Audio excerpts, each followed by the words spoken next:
Yo, yo, yo. What's good with y'all, man? What's good with y'all? What's happening, man? Y'all good? You know what I'm saying? It's your boy Matthew Walker, man. Hope y'all doing good, staying well, staying healthy, all that good stuff, man. I said handy, healthy. You know what I'm saying? But not for real, for real. Listen, yesterday we've watched Making the Case Larry Bird as far as him possibly being the GOAT, you know what I'm saying?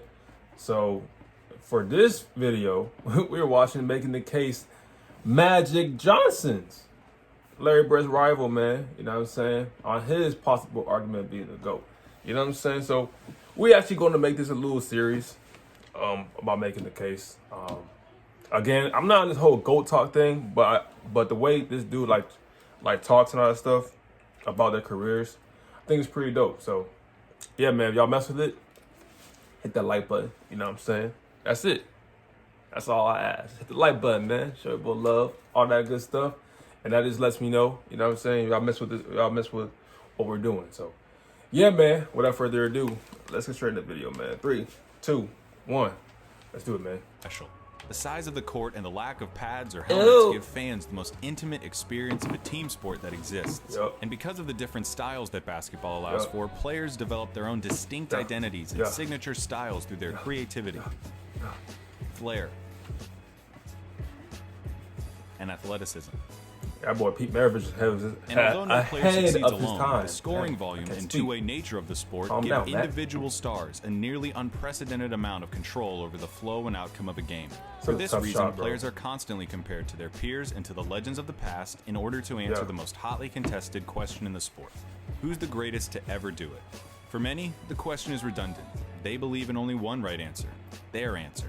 Others might have their own personal stance, but acknowledge one or two alternatives. But I believe that there's much more nuance. That's all I ask, man. Let's have an open mindset, man. Let's not be judging other people for what they think, man. There are 8 Real talk. players in NBA history that have a substantial claim as the GOAT. It's a subjective thing, though. I can't give you a definitive answer. All I can do is make the argument. Let's go. Let's So do today, it. I'll be making the case for Magic Johnson as the greatest basketball player of all time. Let's do it. Hey, huh? All right, let's do it.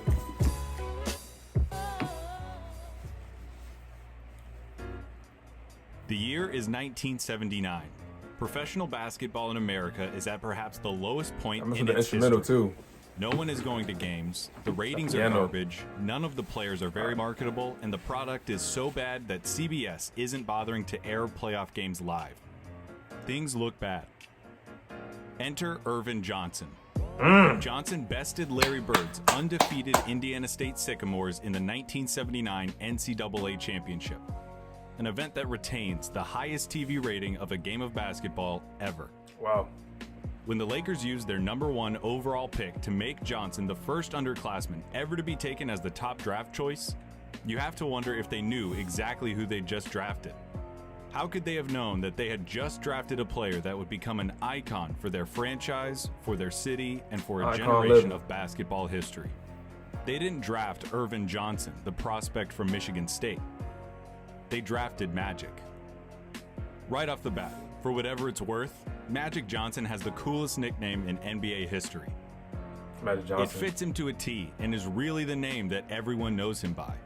Facts. It's not like his last name is superfluous, like with Kobe, LeBron, or Kareem. Right. And it's not like his last name is eternally iconic, like Russell, Jordan, or Duncan. Facts. It's just Magic. Magic.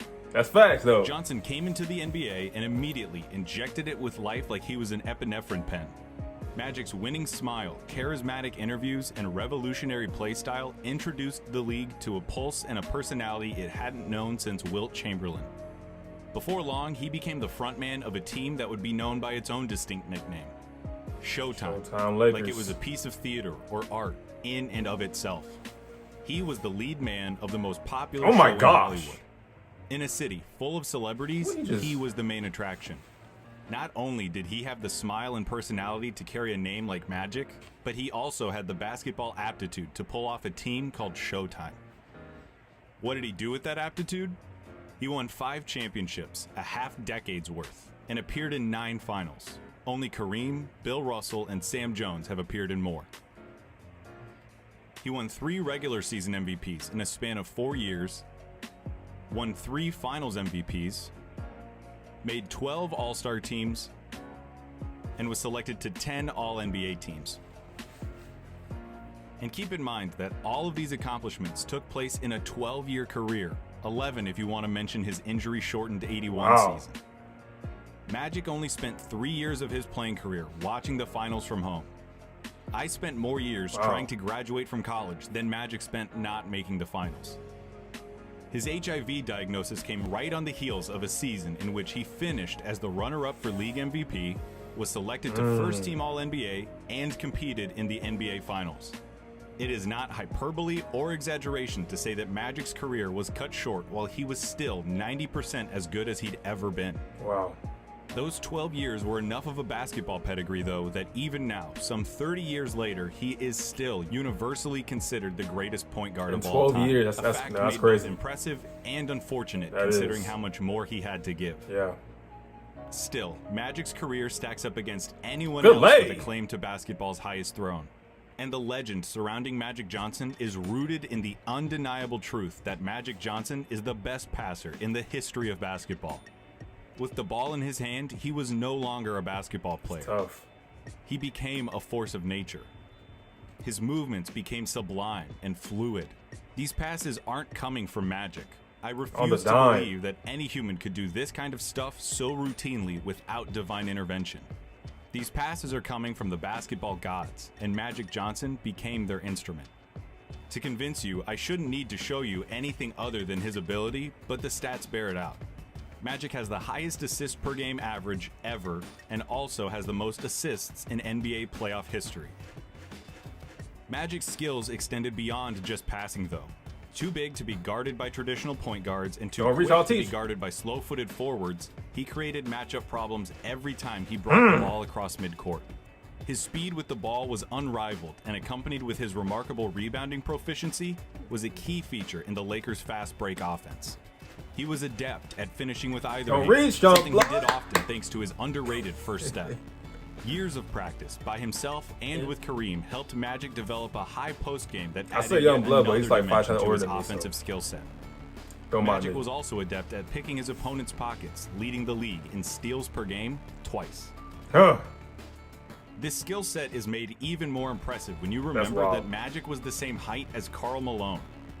That might be my favorite thing about Magic.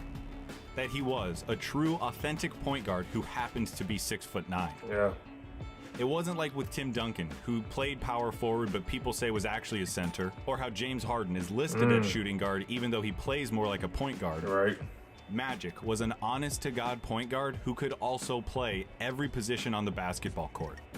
As an individual defender, Magic was capable, never a lockdown guy, but he was as versatile and as switchable as they come. And with such solid rebounding numbers, there were no holes in Magic Johnson's offensive game. When I say that Magic immediately began making an impact on the NBA, I do mean immediately. His rookie year is still one of the most successful campaigns a first-year player has ever had. He took over the job as starting point guard and helped guide the Lakers to 60 wins and berth in the NBA Finals, where the Lakers faced Julius Erving's Philadelphia 76ers. The series was competitive throughout, with each contest being decided by 10 points or fewer through the first 5 games. In Game 5, Kareem Abdul-Jabbar, the reigning league MVP and the Lakers' best player, badly sprained his ankle. Kareem was able to return and will his team to a 5-point victory, putting the Lakers ahead in the series 3-2. With only one more win needed to clinch the title, Kareem was ruled unavailable for Game 6 in Philadelphia.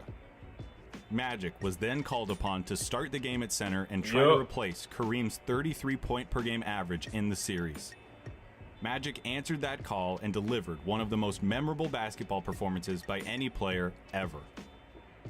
42 points, 15 rebounds, 7 assists, 3 steals, and a block, all as a 20-year-old rookie playing on the road on basketball's highest stage. Playing the center. For his efforts, Magic was named Finals MVP, the first and only rookie to win the award. In the years that followed, Magic's basketball journey would be inextricably linked to that of Larry Bird. It's nearly impossible to talk about one without mentioning the other. In my Making the Case video for Larry Bird, I brought up arguments that could be used in favor of Bird's superiority. And because this is a video about Magic's claim of supremacy, I figure I ought to do the same for him. That's fair. You first have to give credit to Magic for being the most decorated player during perhaps the most talent-laden period the NBA has ever seen. Including his finals opponents, Magic faced competition like Olajuwon and Sampson's Rockets, Tom Chambers' Suns, Mark Aguirre's Mavs, Isaiah Thomas's Pistons, Look at that, bro. Moses Malone and Dr. J's 76ers, Michael Jordan's Bulls, and Bird's Celtics. Magic's detractors might try to devalue his team success by pointing out that he played for a remarkably talented team thanks to a brilliant front office. Because of his team's talents, these detractors say, Magic can't be individually credited for their success. In the interest of making Magic's case, though, I'd first acknowledge that yes, Kareem Abdul-Jabbar was the best basketball player in the world for nearly the entire 1970s and had already led a team in Milwaukee to a championship by the time Magic arrived in LA.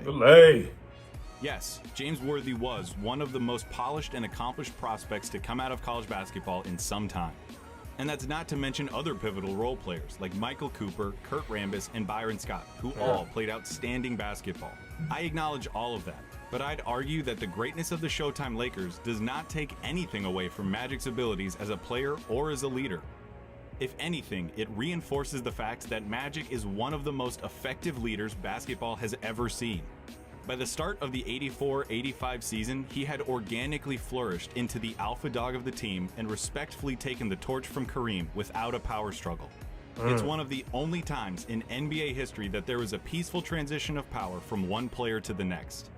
Pro basketball is like 15th century England in that sense. There are no peaceful transitions of power. The fact that Magic was able to earn the respect and commitment of his teammates, especially one of the most historically dominant players ever in Kareem, is a testament to Magic's greatness. Beside the departure of Mo Nixon, the Lakers' previous point guard, there were no ugly breakups. Cooper, Rambis, Scott, Worthy, and Kareem all retired at one point or another as Lakers. If you won't believe me, listen to the words of Bill Simmons, former ESPN columnist, current CEO of The Ringer, and noted Boston sports supporter who grew up rooting against Magic. Simmons says, he's the single best leader in the history of the sport. Nobody extracted more from teammates, whether it was an all-star game, a mundane affair in December, or any playoff game. It's also important to note that Magic was ready to win right from the get-go. Like I said earlier, he won Finals MVP as a rookie and finished as the runner-up for regular season MVP in his final full year. Unlike nearly every other player who's ever laced him up, there was never a year where Magic's productivity dropped below his eye-popping, jaw-dropping standards. 12 years of Magic Johnson means 12 years of top-shelf, undeniable, incomparable greatness. Magic's critics might say that he didn't score enough, that his defense was too suspect to be considered the greatest, or that his play wouldn't translate into the league today. To all of that, I'd argue that one of the best things about basketball is how many different ways there are to win. You can be a 6'3" sharpshooter like Steph Curry and revolutionize the game, a 7'1" behemoth like Shaq who dominates the league, or anything in between. There are so many viable ways to play the game that have all resulted in championships, MVPs, and the like. Magic's play style allowed him to control the game with a vice grip and tailor it to his specific brand of basketball. What's a player supposed to do when it comes to how the game might evolve in the future? When people talk about the way Magic played, they sometimes talk about it almost like it's a kind of historical casualty. That bewilders me. What Magic did worked really well. We're not comparing eras. Why should he have done appreciating greatness? Different? Magic changed the NBA for the better. He was the first positionless player, someone who broke the mold and opened the basketball-watching public's eyes to the possibilities of letting great players do what they're great at, rather than just fulfilling the traditional roles of their size or position. As the game evolves more and more into a positionless sport, Magic's influence and value only become more and more apparent. His Showtime Lakers also became one of the first teams to make the game of basketball aesthetic. The speed, athleticism, and skill we all enjoy today is due in part to Showtime and Magic Johnson. In my video about Larry Bird, I gave him a lot of credit for saving the NBA, and deservedly so. Larry was a pioneer of basketball and contributed immensely to the explosion of the game's popularity. But for every breath of fresh air that Larry contributed, Magic did the same. You can't talk about one without the other because it was the rivalry between the two that really saved the league. Facts. The fact that they competed against each other in such a high-profile game in college, had nearly polar opposite personalities, were of different races, played for the two most historic teams in the country, and met each other multiple times in the finals, all cements theirs as the defining rivalry of the NBA. Like Naruto and Sasuke, man. In their personalities, though, their games were remarkably similar. Team-first, success-oriented mindsets and proclivities for passing were trademark features of both their styles. Those styles met 3 times in the finals, each in legendary fashion. Magic would have the last laugh, though, with 2 championship series wins against Bird. By the time the 1987 finals, their last series against each other, rolled around, Magic had developed a killer instinct and flair for the dramatic matched only by his rival. In Game 4 of the series, with the Lakers leading 2-1, Magic all but iced the series with the most legendary shot of his career. Down 1 with seconds left in a raucous Boston Garden, Magic ripped the heart out of every Celtics fan with his baby skyhook. Skyhook. And the Celtics trail by 1 with 2 seconds to go. It was the moment of the '87 finals and the shot of Magic's career. He capped off the most remarkable season of his career by vanquishing his most intense rival for the second time in 3 years. Bill Simmons described how momentous the shot and ensuing championship win was for Magic's legacy. Not even the biggest Celtics fan on the planet could deny it any longer. Magic Johnson was just as exceptional as Larry Bird. Respect. This point is echoed by Bird himself in a clip I'll leave you with. After the game, Bird remarked how impressed he was with Magic's performance and ability as a basketball player. It's only an 11-second clip, but there's a moment in it that just strikes me. There's a split second where you can see the disbelief in Larry's eyes as he tries to come to terms with the fact that the game, and likely the series, is over. In that second, you can almost see him ponder all of the work he put in during the season. All the games he played and the shots he took, all in the hopes of getting a chance to beat his old rival. And then he has to reconcile the fact that that old rival got the better of him, plain and simple. Bird wasn't alone in having to reconcile being beaten by Magic Johnson. Magic still maintains the highest win percentage for a career in NBA history. It's the same thing countless players and coaches had to come to terms with during Earvin Magic Johnson's 12 magical years with the Los Angeles Lakers. Here's Bird, summing it all up with a look. He's just a great basketball player. He's the best I've ever seen, you know. Unbelievable. I don't know what to say.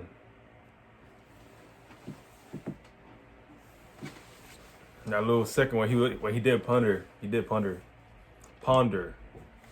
on what he was talking about, man. Good vid, man. You know what I'm saying?